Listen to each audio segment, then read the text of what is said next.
All right, Shalom, Mark Young. Want to first off and foremost give all praises, honor, and glory to Yahweh, Ba'ashem, Yahushua, Ba'ashem, Rakah Kadash. Double lines to the elders and apostles, great millstone rule well, and much peace, safety, and blessings set over the elect throughout the four winds, pushing this truth and sincerity and diligence. All right, brothers from the Lake Charles, GMS, Lake Charles, Louisiana camp. All right, come with another quick lesson.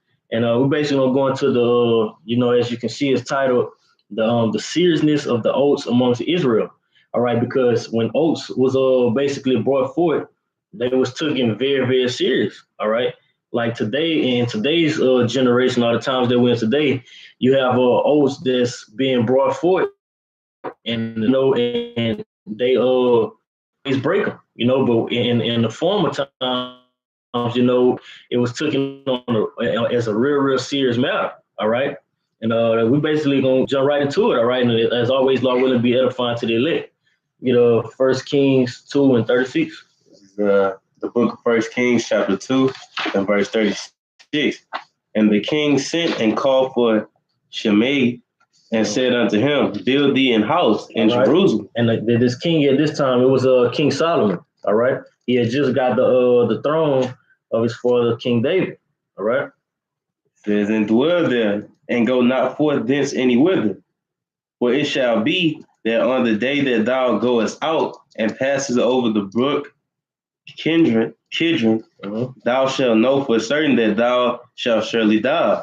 Thy blood shall be upon thine own head. Okay, so he made an oath with him. It was like, hey, go over here and build this up for me. But hey, the moment when you go out of this place, hey, your blood shall be upon your own head. You're going to be put to death for it.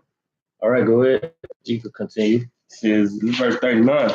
And it came to, so like this is verse 38. And Shimei said unto the king, the saying is good, as my lord the king has said, so will thy servant do. Right, so what? He agreed to it. All right, he was like, hey, whatever you say, since you're my king, you over me. All right, it's done. It's good. All right, enough said. And that's you. Hey, that's Jake. He said, hey, enough said. It says, and Shimei dwelt in Jerusalem many days, and it came to pass at the end of 3 years, and that two of the servants of Shimei ran away unto Achish, son of Maacah, king of Gath, and they told Shimei, saying, behold, thy servants be in Gath. And Shimei arose and saddled his ass and went to Gath and Achish to seek his servants, and Shimei went and brought his servants from Gath. So his servants came and was like, hey, you have your servants, in the land of Gath. All right. So what did he do? It says, to seek his servants, and Shimei arose and went to God to his servants. All right. And Shimei went and brought his servants from God. What verse you left out? Verse 39. No, Salaki. Yeah, like 41. Yeah, okay, continue on. This is verse 41. And it was told Solomon that Shimei had gone from Jerusalem to Gath and was come again. So they brought word back to King Solomon, like, hey, they left, you dude left, Shimei left. Go ahead. And the king sent and called for Shimei and said unto him, did I not make thee to swear by the Lord and protested unto thee, saying, know for certain on the day thou goest out and walkest abroad any whither that thou shalt surely die. All right. So real quick, we're going to swear. All right. We're going to the word oath real quick.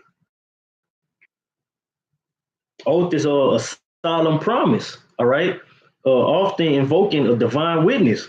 All right, because that's another thing. When these things were given out, you would have what you have basically a witness, to basically confirm that these things was done regarding to one's future action or behavior, a vow, a pledge, sworn statement, a promise,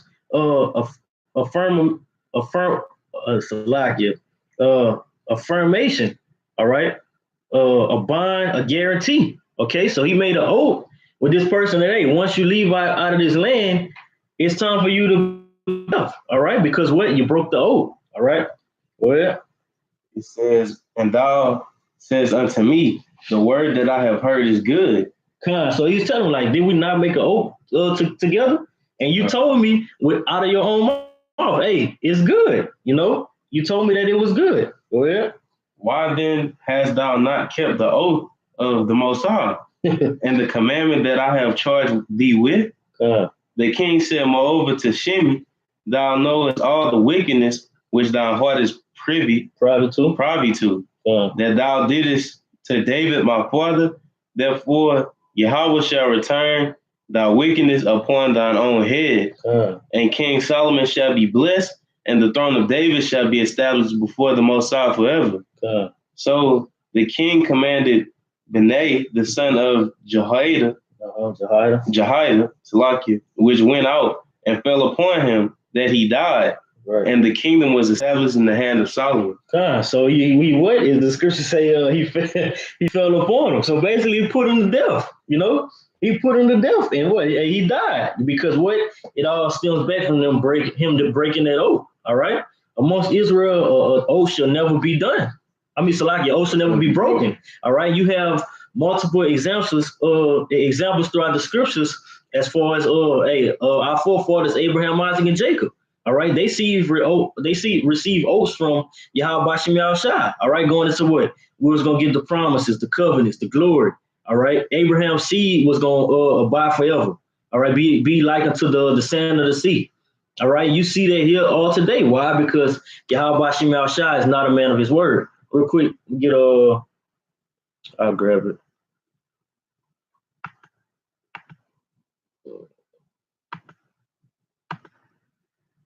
Right, so like y'all just grab it from the wow. This is Numbers 23 and verse 19. The Most High is not a man that he should lie, neither the Son of Man that he should repent. Have he said, and shall not he do it? Nor had he spoken, and shall not he make it good? Going back to the same account. Where he say what? Make it good. When he told him, he was like, hey, yeah, it's good. Hey, don't even worry about it. You got my word on it. But what? It turned out to where it wasn't good, because as soon as he found that his servant had went out, hey, he was in shock. He was like, oh, well, I got to go now and see where my servants went. And then, hey, there you go. You broke the oath. All right? Being sidetracked. Matthew 14. Matthew 14. Yeah. You can start it. You can start it at the top, right? Going into the account with King Herod, Herod and John the Baptist and his it was Philip's sister. Yeah, you can go ahead. This is Matthew chapter 14, verse 1. At that time, Herod. It's like Philip's wife. You go ahead, huh? This is Matthew chapter 14, verse 1.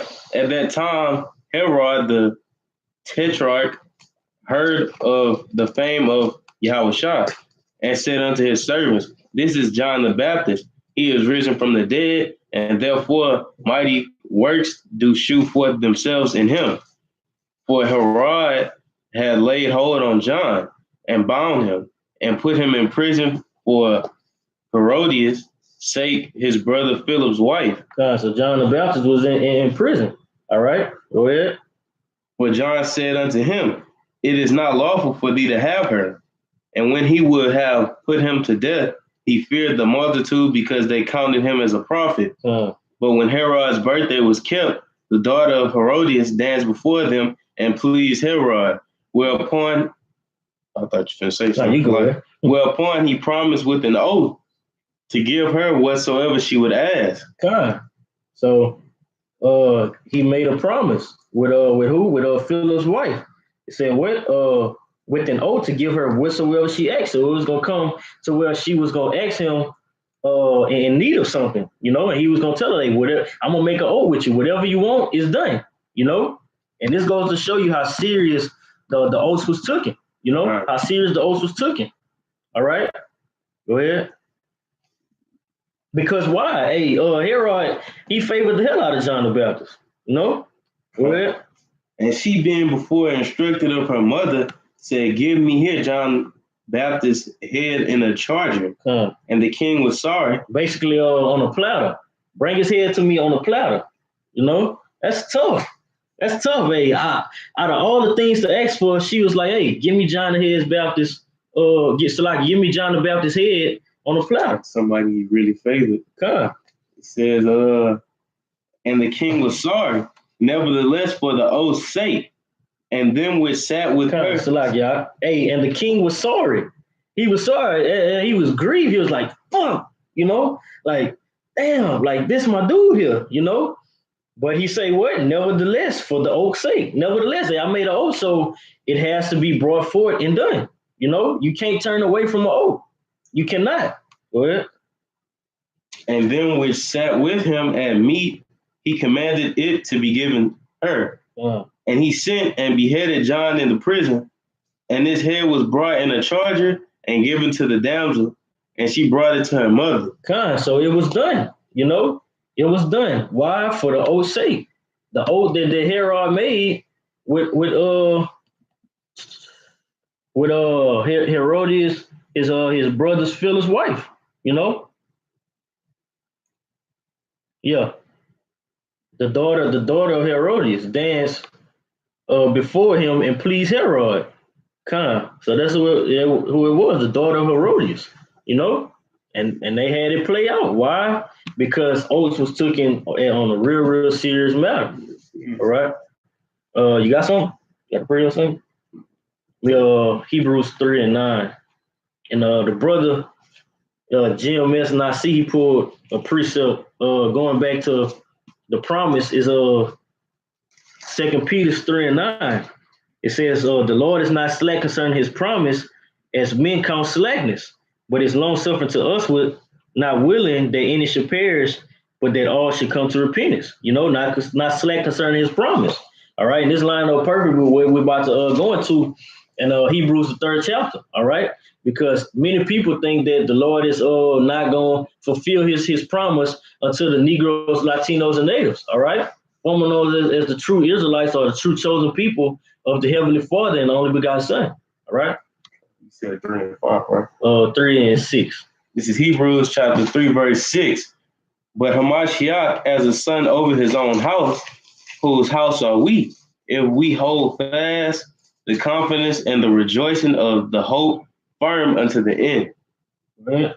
Wherefore, as the Holy Spirit said, today, if ye will hear his voice, harden not your hearts as in the provocation in the day of temptation in the wilderness, when your fathers tempted me, proved me, and saw my works 40 years. So what the forefathers, our forefathers that was marching around Israel, around the wilderness for 40 years. It says what? They tempt me and they prove me. And when you go to the word prove, it basically means test, you know, to test me. All right. And they saw the Lord's work how the Lord was feeding them. Oh man, the Lord was giving them manna. You know, the Lord was giving them water. All right. But go ahead. It says, wherefore I was grieved with that generation and said, they do always err in their heart, and they have not known my ways. So I swear in my wrath, they shall not enter into my rest. And this is an oath that Yahweh Shem Yahshua made with 2/3 of our people. All right, I'm gonna grab a quick precept going into Zechariah real quick. That's why you have 2/3 set up the way that they are. You know, they won't enter into their rest. So, this is Zechariah.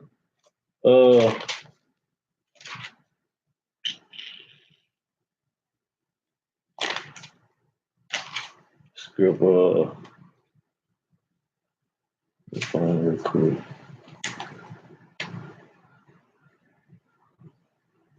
Damn, Salaki.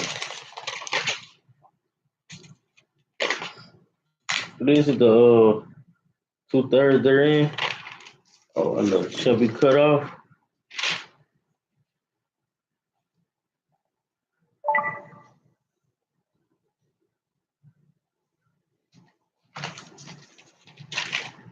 Yeah.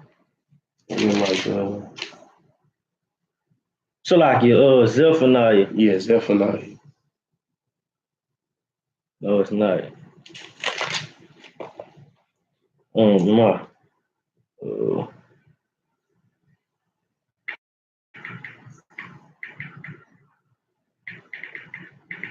real quick. Grab this. Yes. Salakia, Zechariah 13 and 8. Zechariah 13 and 8. It says, and it shall come to pass that in all the land shall Yahweh Shem Shai, Salaki said Yahweh Shem Shai, two parts therein shall be cut off and die, but the third part shall be left therein. All right, so two parts are going to be cut off. Why? Because Yahweh Shem Shai made that oath, all right, that we're about to read upon. Go ahead, Hebrews. Oh, man. Verse 12. Take heed, brethren, lest there be in any of you an evil heart of unbelief in departing from the living power, but exhort one another daily while it is called today, lest any of you be hardened through the deceitfulness of sin. Fine. Oh, jump to verse 16.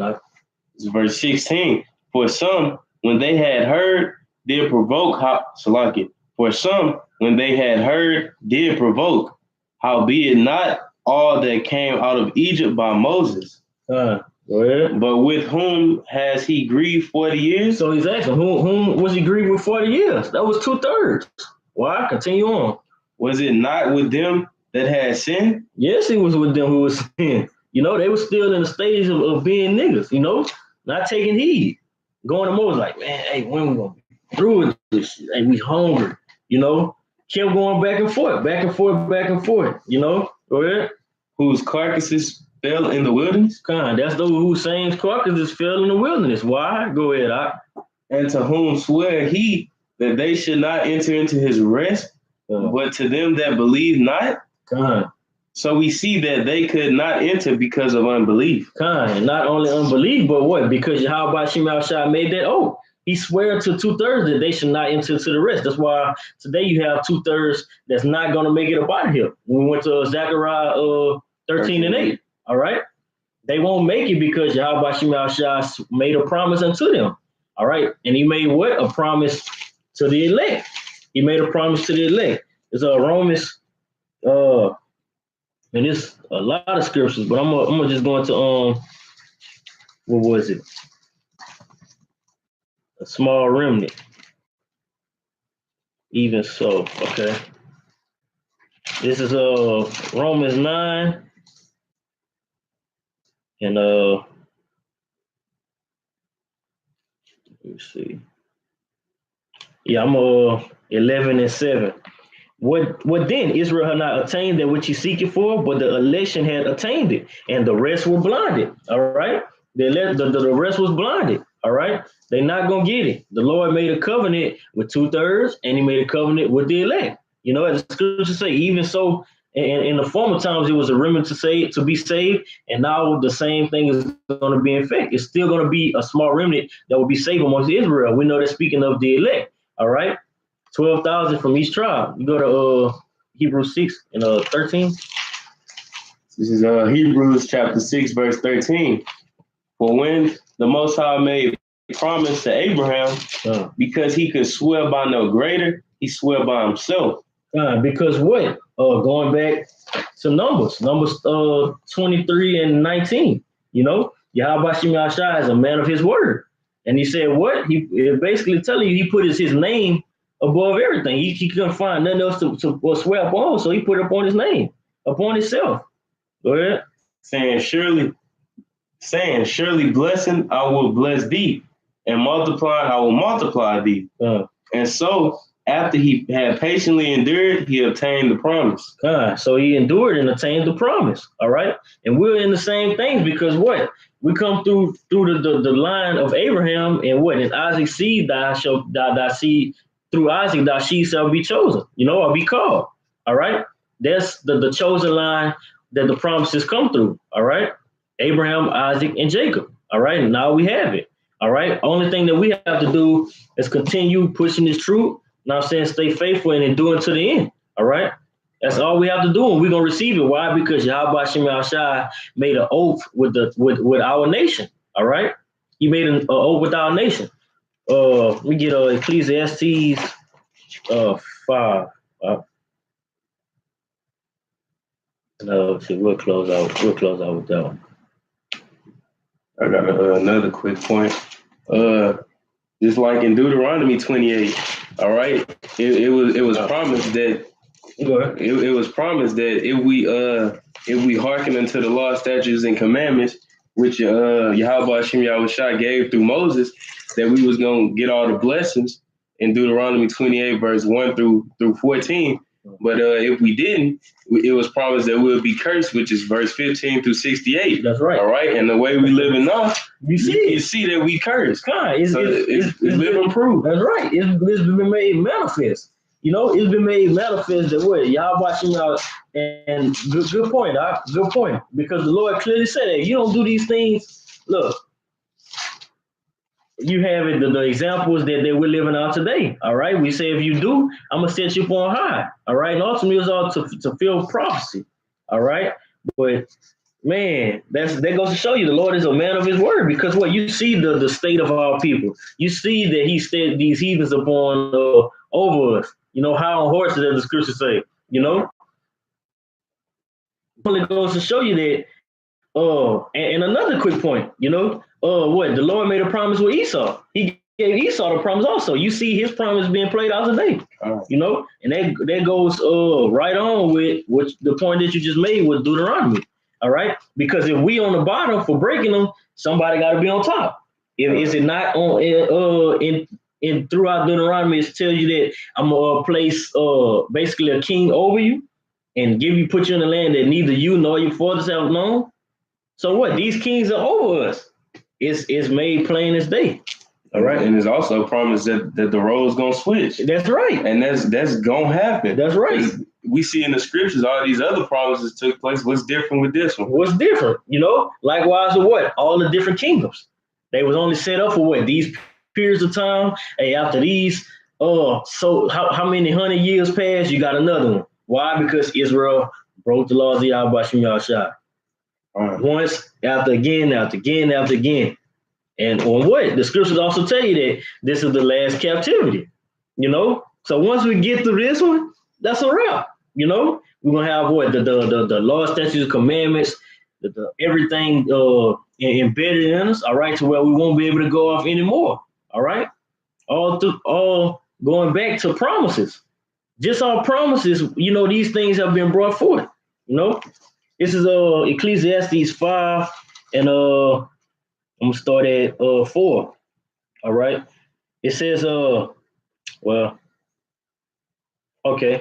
I'm gonna start at 2. It says, "Be not rash with thy mouth, and let not thine heart be hasty to utter anything before the Most High. For Yahweh is in heaven, and thou upon the earth. Therefore, let thy words be few. For in a dream cometh through the multitude of businesses." All right. And a fool's voice is known by the multitude of words. Okay. This is the point. When thou vows a vow unto Yahweh Shem Yahushua, defer not to pay it, for he had no pleasure in fools. Pay that which thou hast vowed. Okay. So when you make an oath unto Yahweh Shem Yahushua, and even it is in the law. Okay. If you make an oath unto your brother, all right. If you make a promise to your brother, that promise or oath or whatever it was that you spoke on, it has to be done. All right, it has to be done.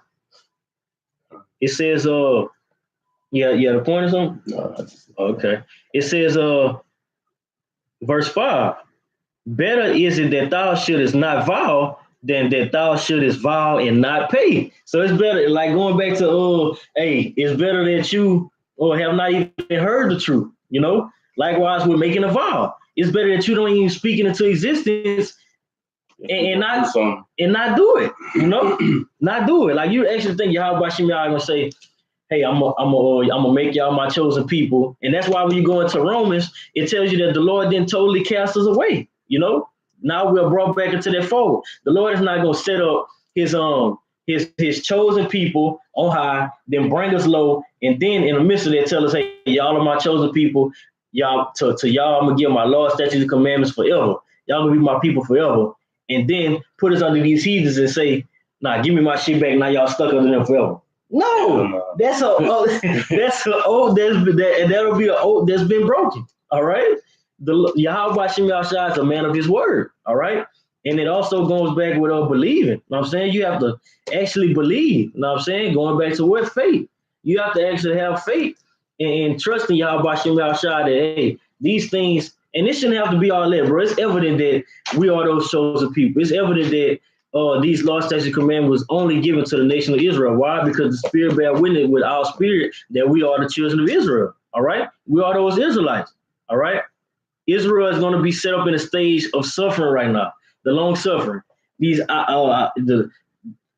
these Edomites are not suffering, along with all you damn heathens. Y'all not suffering. All right, the curses don't fit y'all no which way form. No matter how bad you try to fit yourself and graft yourself into the fold, it can't be done. All right. But as for the oaths of Yahweh Shem Yahshua that he's made with his true people, you so-called Negroes, Latinos, and natives, they still stand today. All right. Let me get a quick precept. Right? Amos 3. Shalaki, Malachi. Grab this real quick.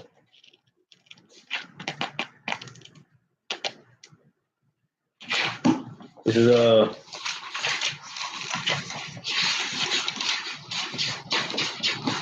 is Malachi chapter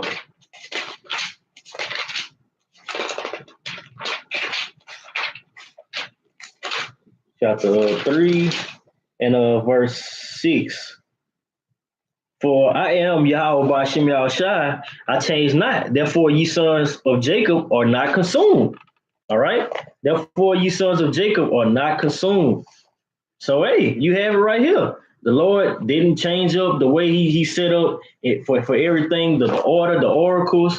All right, from the beginning, the Lord didn't change anything up. All right, it's still in effect. All right, and that's what it's gonna be until to the end. All right.